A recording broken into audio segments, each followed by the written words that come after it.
Hello friends, ಹೇಗಿದ್ದೀರಾ? ಇವತ್ತು ನಾವು ಅರಶಿನ ಎಲೆಯ ಸಿಹಿ ಕಡಬನ್ನು ಹೇಗೆ ಮಾಡೋದು ಅಂತ ನೋಡೋಣ ಬನ್ನಿ. ಮೊದಲಿಗೆ ನಾವು ಅರಶಿನ ಎಲೆಯನ್ನು ತಂದು ಬರುವ ಬನ್ನಿ.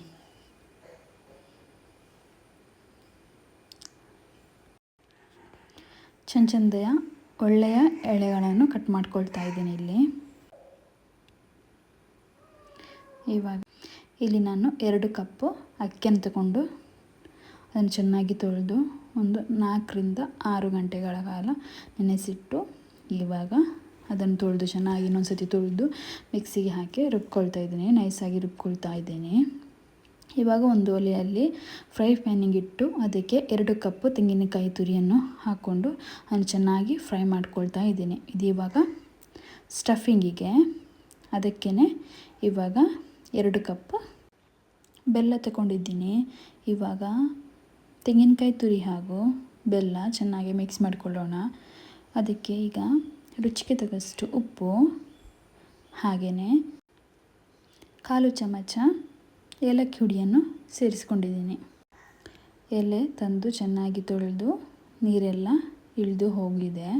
ಇವಾಗ ಎಲೆಗೆ ರುಬ್ಬಿಕೊಂಡಿಟ್ಟಿರುವ ಹಿಟ್ಟಿನ ಮಿಶ್ರಣವನ್ನು ಎಷ್ಟು ತೆಳ್ಳಗಾಗುತ್ತೋ ಅಷ್ಟು ತೆಳ್ಳಗೆ ಎಲೆಗೆ ಅಂಟಿಸಿಕೊಳ್ತಾ ಇದ್ದೀನಿ.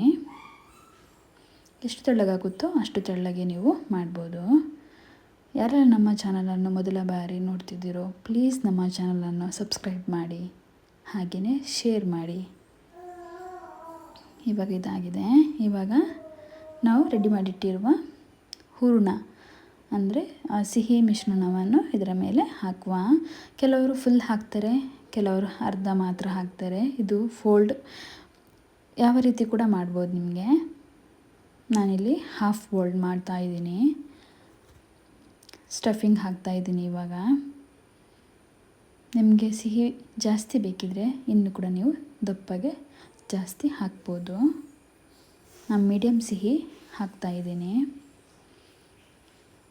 ಉದ್ದಕ್ಕೆ ಹೀಗೆ ಫೋಲ್ಡ್ ಮಾಡಿ ಆಯಿತು. ಇವಾಗ ಇದು ಬೇಯಲಿಕ್ಕೆ ಇಡುವ. ಇದೊಂದು ಹತ್ರ 15 ರಿಂದ ಅರ್ಧ ಗಂಟೆ ಬೇಯಬೇಕಾಗುತ್ತೆ.